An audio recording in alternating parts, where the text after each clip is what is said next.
नमस्कार प्यारे बच्चों, कैसे हैं आप लोग। उम्मीद है स्वस्थ होंगे, खुश होंगे और जहां भी होंगे कर रहे होंगे खूब सारे मजे।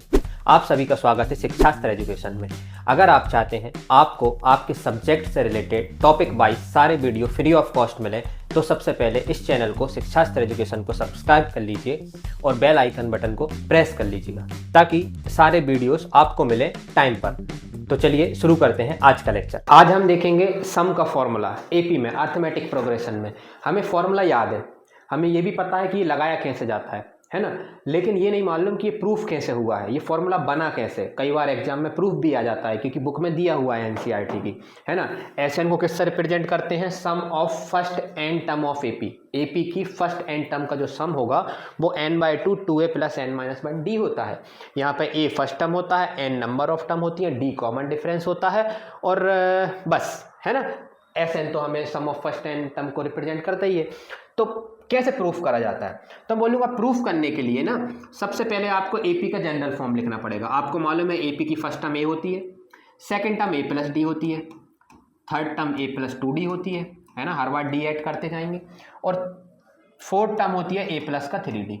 और ऐसे कहानी चलते जाती है आपकी। और जो आपकी nth टर्म होती है वो होती है a + n-1d। क्या होती है? a + n-1d। मैं बोलूंगा इसके जस्ट पहले वाली टर्म क्या होगी? तो आप बोलेंगे a + n-1 2d। क्यों? क्योंकि देखो a + 3d है, इसके जस्ट पहले वाली टर्म क्या होगी? a + 2d। d कम हो गया, पीछे जाते हैं तो d माइनस हो जाता है, आगे जाते हैं तो d प्लस हो जाता है।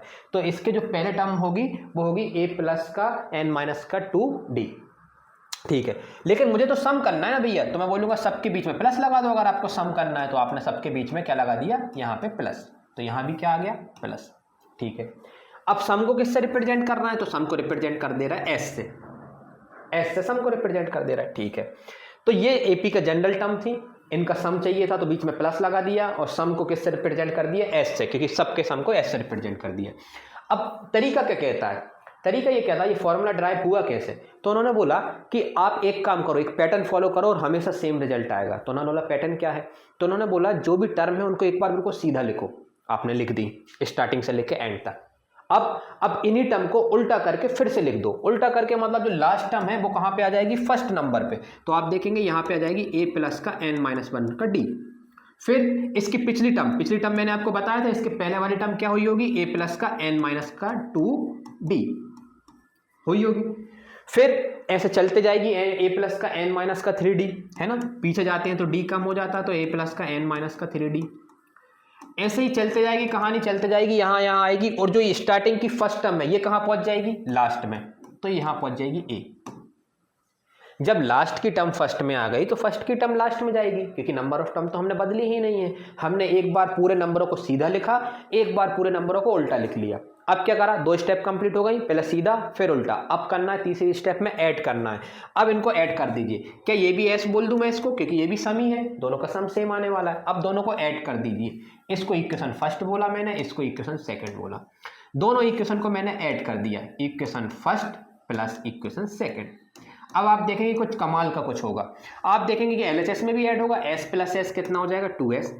ठीक है, इनको ऐड कर दीजिए और हर एक टर्म से ऐड होगी, मतलब फर्स्ट से ऐड होगी, तो ये दोनों ऐड होंगे। ठीक है, ये दोनों ऐड होंगे। करो, a + a कितना हो जाएगा? 2a।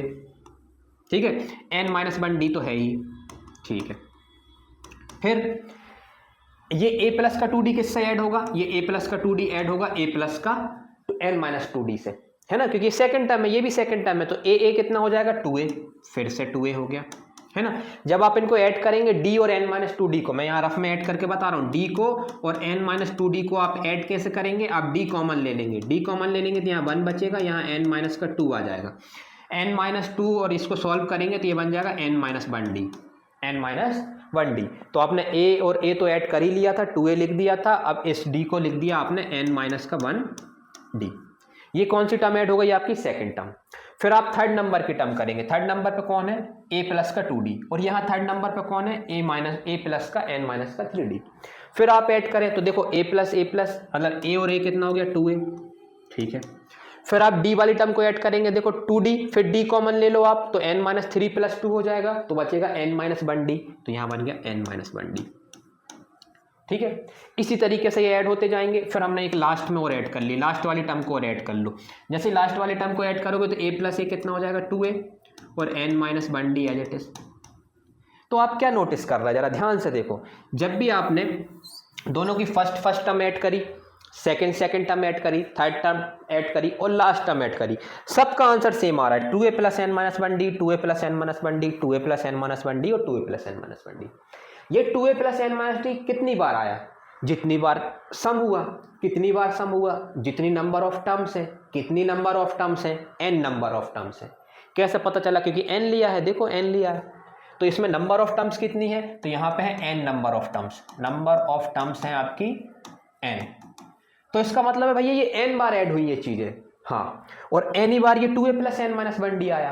तो जब एक बार 2a plus n minus 1d आ रहा है और ये नंबर ऑफ टर्म्स है n, ये नंबर ऑफ टर्म्स कितनी है? ये n टर्म्स है, n टर्म्स।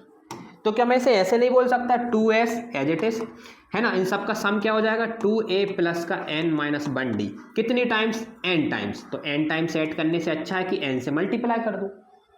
5 को 3 बार ऐड करने से अच्छा है 5 को 3 से मल्टीप्लाई कर दो, बात तो एक ही है। तो ये n टाइम्स है तो मैंने n से मल्टीप्लाई कर दिया, लेकिन मुझे तो s की वैल्यू चाहिए थी। तो s की वैल्यू कैसे आएगी? तो मैं नेक्स्ट स्लाइड में जाता हूं, है ना। नेक्स्ट स्लाइड में क्या करेंगे? 2s कितना आ गया हमारा, है ना, 2s आ गया मेरा। फिर से वापस जाऊं, कितना आया?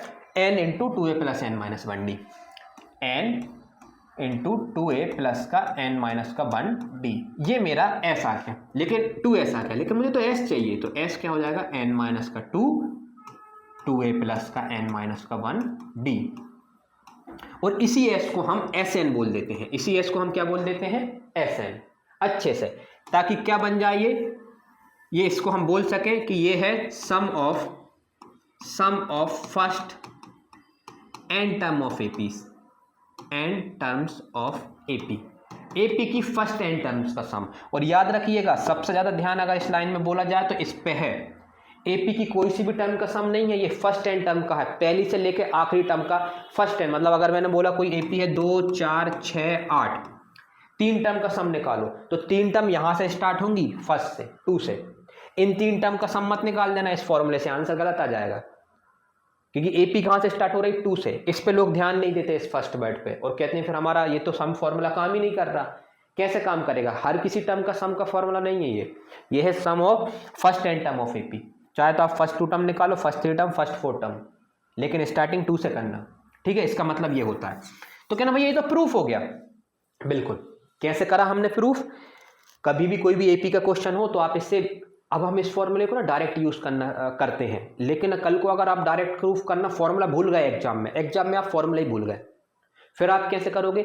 आप एपी को एक बार सीधा लिखो, एक बार उल्टा लिखो, दोनों को ऐड कर दो, आंसर आ जाएगा। क्योंकि फॉर्मूला भी इसी तरीके से ड्राइव हुआ है, तो क्वेश्चन भी इसी तरीके से सॉल्व हो जाएंगे। ये एक और तरीका सीखा आज आपने सॉल्व करने का, ठीक है। चलो, तो आपने देखा कि हमने कैसे ऐड करा, सब्ट्रैक्ट करा और यहाँ पे आंसर आ गया। इसी का एक और फॉर्मूला बोला जाता है। वो कैसे बोला जाता है कि भैया वो लोग बोलते हैं कि n/2 a के 2 हिस्से कर लेते हैं, a प्लस a कर सकते हैं, a प्लस a, ठीक है। 2a तो रह गई, n माइनस 1d। अब आप देखेंगे कि यहाँ से लेके यहाँ तक की जो कहानी है इसको हम nth टर्म्स बोलते हैं। तो जो sn का एक और फॉर्मूला बन जाता है यहाँ से n/2 a प्लस का an nth टर्म, एपी की nth term, first term, fourth term, fifth term. तो nth टर्म का फॉर्मूला क्या हो जाता है? an। तो asn का एक फॉर्मूला ये भी होता है, 2 फॉर्मूले होते हैं, ये और ये। फिर लोगों ने एक और फॉर्मूला बना लिया जाता है, वो बोलते हैं कि अगर if in AP number of terms हो गई, नंबर ऑफ टर्म्स कितनी है? सपोज करो एनी नंबर ऑफ टर्म है। कितनी नंबर ऑफ टर्म है? n। तो जो उसकी लास्ट टर्म होगी, लास्ट टर्म क्या होगी? अगर एपी है, सपोज करो ये a1 है, a2 है, तो ये an है, ये नंबर ऑफ टर्म an है। तो जो लास्ट टर्म है an, इसी को मैं लास्ट टर्म बोल सकता हूँ। क्यों बोल सकता हूँ? क्योंकि एपी में एनी टर्म है, इसके आगे टर्म ही नहीं है, तो an को l बोल सकते हैं हम। तो लास्ट टर्म को किससे रिप्रेजेंट करते हैं? l से। तो इसका मतलब है कि an की जगह l रख सकते हैं, बिल्कुल। तो an की जगह आप l भी रख सकते हैं। तो जैसे ही आप an की जगह l रखेंगे तो जो sn का फॉर्मूला बन जाता है वो n/2 है ना, a प्लस का an की जगह l आ गया। क्यों? क्योंकि AP में एनी टर्म है, तो an को आप लास्ट टर्म बोल सकते हो। तो आपने फॉर्मूला देखा एस एन का, n/2 2a + n-1d कैसे प्रूफ हुआ, ये इसके बाद का प्रूफ है और इसी को हम n/2 a + l बोलते हैं। तो कल को अगर आपको कभी भी एपी का कोई क्वेश्चन आ जाए है ना, और आपको करना हो तो आप एपी को सीधा लिखें, उल्टा लिखें, जोड़ के ख़त्म कर दें। इसी बिहाफ पे एक क्वेश्चन देखते हैं ताकि आपको और अच्छे से समझ में आ जाए, ये फॉर्मूला भी लगाना आ जाए। Find sum of first 100 positive integer. Positive integer कहाँ से स्टार्ट होते हैं, 1 से। तो पहले कहानी बनाता हूँ, 1 है ना, 1 2 3 4 और 100 है तो लास्ट नंबर क्या होगा 100, ठीक है 100 हो गया। सबका सम करना तो बीच में प्लस आएगा, कहना प्लस आएगा। पहले मैं फॉर्मूले से करके बताता हूँ। फॉर्मूला क्या बोलता है, फॉर्मूला बोलता है Sn बराबर n/2 है ना 2a + n-1d, ताकि आपको फॉर्मूला लगाना भी आ जाए। 1-2 मिनट और लंबा खींच जाएगा, ताकि फॉर्मूला सीख तो लिया, लगाना भी तो आना चाहिए। n नंबर ऑफ टर्म कितनी है 100 है, क्योंकि उन्होंने बोला है फर्स्ट 100 है तो 100/2 हो गया, ठीक है। a कितना है, a मतलब फर्स्ट टर्म है तो 2 × 1 प्लस का n-1, n मतलब 100 है नंबर ऑफ टर्म, माइनस का 1, d मतलब कॉमन डिफरेंस, सबके बीच में डिफरेंस कितने का है, कहना 1 का। सॉल्व कर लो, ये कितना हो गया 50, ये कितना हो गया 2 और ये कितना हो गया n-1d, d भी कितना आ रहा है 1 है और n-1 नंबर, ये तो आ गया आपका कितना 2 प्लस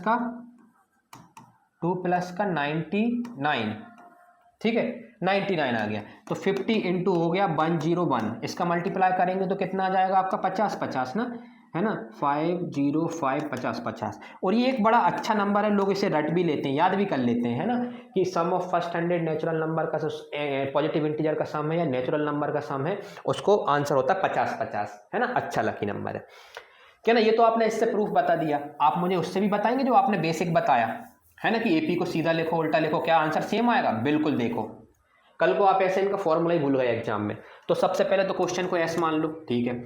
फिर क्या करेंगे, फिर इसको उल्टा करके लिख देंगे, तो यहाँ पे आ जाएगा 100, यहाँ पे आ जाएगा 100 से पहले क्या आया होगा 99, फिर क्या आया होगा 98, फिर क्या आया होगा 97। ये कहानी चलते जाएगी, यहाँ प्लस और यहाँ एंड में आ जाएगा 1। यही होगा पहला नंबर आखिरी में, आखिरी नंबर पहली में। इसको भी ऐसे ही बोलेंगे, दोनों को ऐड कर दो। क्या करा मैंने, ऐड कर दिया।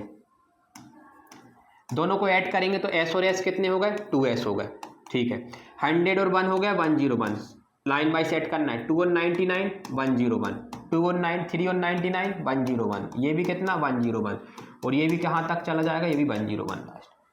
ये कितनी बार 101 है, जितनी बार ऐड हुआ, कितनी बार ऐड हुआ, जितनी नंबर ऑफ टर्म्स है। कितनी टर्म्स है 100 टर्म्स है, तो ये 100 बार लिखा हुआ है, 100 टाइम्स। अगर 100 टाइम्स लिखा हुआ तो 2s की वैल्यू कितनी आ गई 101 × 100, ठीक है। हमें तो s की वैल्यू चाहिए, तो इस 2 से 100 कट गया कितनी बार 50 टाइम्स, तो s की वैल्यू कितनी आ गई 50 से मल्टीप्लाई करेंगे तो 50 है ना। आपने क्या देखा, कल को एपी का सम का कोई भी क्वेश्चन आ जाए तो आपको कुछ नहीं करना है, अगर फॉर्मूला भूल जाए तो एपी को सीधा लिखें उल्टा लिखें, ऐड कर दें, आंसर आ जाएगा। तो आपने यहाँ पे प्रूफ देखा, ठीक है। चलिए खत्म करते हैं ना, इस लेक्चर में इतना ही बस। Thank you watching.